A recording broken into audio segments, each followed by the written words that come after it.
त्याच्यासाठी मी ताईचे आभार मानू इच्छिते की ताईने खरंच आमच्या मुलांमध्ये काही ना काही आम्हाला वेगळे चेंजेस करून दिलेले आहे. त्यांनी प्रयत्न केले, मुलांकडून ते करून घेतलं.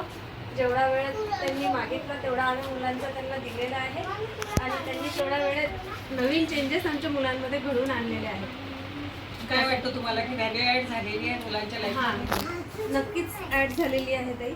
कारण मुलं आधी डोळे बंद करून कुठलेही ऑब्जेक्ट सांगू नाही शकत किंवा इझिली एवढा कलर आहे, अनोळखी कलर एकदम दुसरा आणून ठेवा तुम्ही त्यांच्यासमोर, ते लगेच त्यांच्या टचमुळे फक्त जो आपल्याकडे सगळ्यांकडे सेन्स आहे, सेन्स ऑर्गन्स आपल्या सगळ्यांकडे आहेत, पण प्रत्येक जणांमध्ये ती ॲबिलिटी नाही आहे फील करणे आणि डोळे बंद करून ते सांगायची.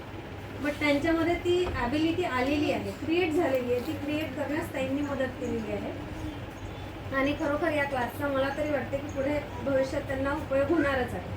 म्हणजे नंतर काय होऊ शकते, समोरची कंडिशन काय निर्माण होऊ शकते. तर प्रत्येक ठिकाणी पाहतो आपण जे आपण लाईफ जगत आहोत ते संघर्षमय आहे आणि कुठे ना कुठे आपल्याला बरेचसे प्रॉब्लेम्स फेस करावे लागतात. मग एक पॉसिबिलिटी अंदाज लावणे पण की समोरची कंडिशन काय निर्माण होऊ शकते.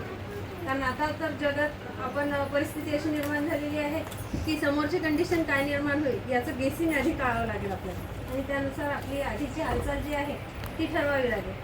मग त्या मुवमेंट्स ठरवण्यासाठी सुद्धा मुलांना याची मदत होईल असं मला एक वाटतं. म्हणजे थॉट्समध्ये क्लॅरिटी येईल असं तुम्हाला वाटतं? हां, म्हणजे त्यांची विचार करण्याची क्षमता पण वाढेल आणि क्लिअर होतील ते विचार की हो असंच होऊ शकतं आणि नंतर होईलही. एक आपण तसंही म्हणतो की निसर्गाचा नियम आहे, जेवढा आपण पॉझिटिव्ह राहू किंवा जेवढा आपण ज्या प्रकारे विचार करतो त्यानुसार समोरची जी घटना आहे ती घटत असते.